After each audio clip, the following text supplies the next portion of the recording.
8h45, tout de suite, on reçoit Muriel Jean-Jacques, notre coach national, international. Et aujourd'hui, Muriel, bonjour. Bonjour, Dani. On va parler de hypnose. Pourquoi on va parler d'hypnose? On va parler d'hypnose parce que souvent les gens pensent que c'est dangereux, ils ont peur de l'hypnose. Oui. Ça fait effet la boule de neige en ce moment avec Mesmer qui passe souvent à la télé en France et l'hypnose de rue. Donc les gens, parfois, comme je pratique aussi de l'hypnose à Carutera, ils me disent vas-tu m'hypnotiser? Vas-tu me faire faire des choses que je veux pas faire? Alors je trouvais que c'était bien d'en parler aujourd'hui. Oui. Alors l'hypnose, vraiment, ça existe vraiment, c'est pas de l'intox. On peut hypnotiser les gens. Oui. Comme hypnotiser là. Oui, mais je le ferai pas. Mélissa. On a besoin de finir le ZCL. Ah d'accord, merci. Je l'ai échappé belle. Bon, donc oui, en fait, c'est sûr qu'on parle beaucoup de l'hypnose spectacle, mais l'hypnose, on l'utilise surtout au niveau thérapeutique. Et par exemple, pour pallier aux gens qui peuvent pas, par exemple, prendre des anesthésiants.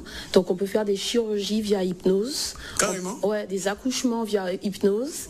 Et on l'utilise aussi énormément, par exemple, pour la relaxation. Là, en ce moment, il y a des gens qui passent des examens ou qui préparent des examens pour le bac ou d'autres concours. C'est parfait pour se relaxer, déstresser, accélérer la mémoire, ça améliore la mémoire. On peut travailler beaucoup de choses avec l'hypnose. Mais alors Muriel, qu'est-ce qui se passe réellement quand on est sous hypnose? Parce que j'ai l'impression qu'on perd tous ses sens, on peut plus rien faire, enfin. Sauf qu'on est commandé par quelqu'un, on est télécommandé par quelqu'un. Bon, on n'est pas télécommandé, hein. En fait, l'hypnose, c'est une transe qu'on va induire. Alors, qu'est-ce que ça veut dire? Les gens connaissent beaucoup la méditation. Et au niveau de la méditation, on va travailler avec la respiration et les visualisations. Donc, c'est ce qu'on fait au départ lorsqu'on veut commencer une hypnose.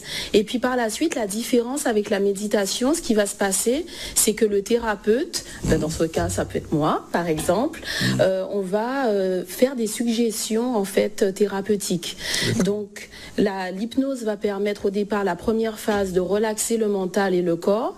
Et ce qui va faire que le thérapeute, il aura accès à notre inconscient, notre petite voix intérieure qui est plus sensible et susceptible en fait de faire bouger les choses dans ce qu'on a à faire, que ce soit pour le traitement de phobie, si on veut arrêter de fumer, les problèmes de poids, si on est stressé lorsqu'on parle en public. Donc là, on va avoir des gens qui vont passer des oraux bientôt.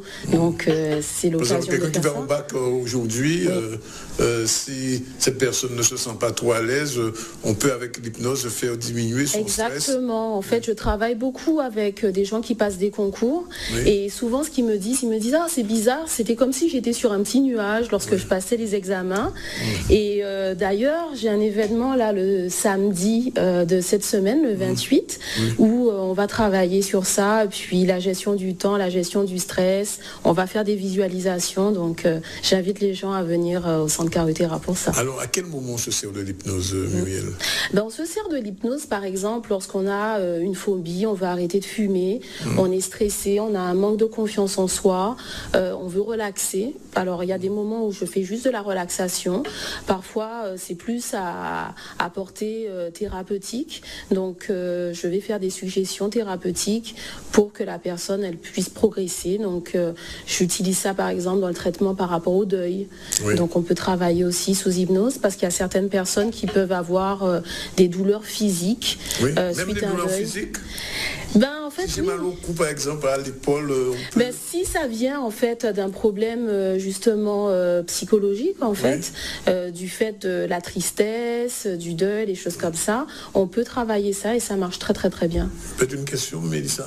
J'aimerais juste comprendre comment, juste par le son de la voix, on peut faire dire des choses à quelqu'un ou faire des choses à quelqu'un qui ne ferait pas habituellement en fait, on ne fait pas faire tout et n'importe quoi. C'est sûr qu'on a vu Mesmer qui fait que les personnes ont l'impression d'accoucher sur scène alors qu'on est des hommes. C'est du vrai, Mesmer. C'est du vrai. En plus, j'étais à un de ses spectacles. C'est vraiment bien.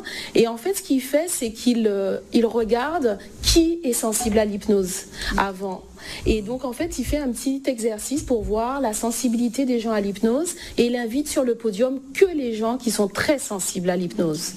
Donc c'est pour ça qu'il demande de coller les mains et on peut pas les coller. Et ceux qui peuvent pas les coller sont très sensibles à l'hypnose. Donc il les invite et puis il joue un petit peu avec eux. Mais n'importe qui peut être hypnotisé? Pas n'importe qui en fait. On a des sensibilités différentes à l'hypnose, mais surtout en fait les personnes qui ont des troubles psychologiques graves, c'est déconseillé. Également les gens qui font de l'épilepsie, donc il faut faire attention. Donc c'est pour ça que c'est bien que ce soit un thérapeute ou un hypnothérapeute qui vous fasse une hypnose, parce qu'il va vous faire passer une anamnèse, un petit diagnostic, où va vous poser des questions pour voir un petit peu c'est quoi vos antécédents avant de vous orienter vers l'hypnose. Alors, deux dernières questions. Est-ce qu'il y a des réactions indésirables à l'hypnose? Alors, indésirable, on peut, si c'est pas, c'est pas fait, encadré avec un thérapeute, on peut avoir effectivement des réactions indésirables, des maux de tête, on peut avoir des flashbacks du passé. On a vu également dans une émission d'envoyé spécial qu'il y avait des personnes qui... Ils prennent vraiment le contrôle de la personne? C'est pas vraiment prendre le contrôle, mais comme ils finissent pas bien leurs suggestions, la personne reste en état ouvert et toujours en transe. Donc c'est pour ça que c'est important de se faire guider et normalement il n'y a pas d'effet secondaire. C'est pas dangereux? C'est pas dangereux en fait. Au contraire, ça permet de se relaxer, se faire du bien et maîtriser les émotions. Franchement, si vous dites d'hypnotiser Mélissa, c'est possible? Bien sûr. Ah bon? Bien sûr. Même en direct là comme ça? On va le faire aujourd'hui. On le fera pas aujourd'hui, mais moi je fais pas de l'hypnose spectacle, donc c'est thérapeutique. Mais je vais inviter Mélissa à venir au cabinet, à Carutera, au 45 rue du Gommier. Rosie se fera un plaisir de prendre son rendez-vous au 0590 47 30 19. Et puis ceux qui veulent voir un petit peu ce que c'est, on va faire des petites visualisations ce samedi. C'est à quelle heure? C'est à 11h, de 11h à 12h30. On va parler de gestion du temps et donc gestion du stress également. Et puis le 4 juin, pour ceux qui veulent se préparer aux oraux, on va faire également, on va travailler ça aussi ensemble au centre Carutera, même heure, 11h à 12h30.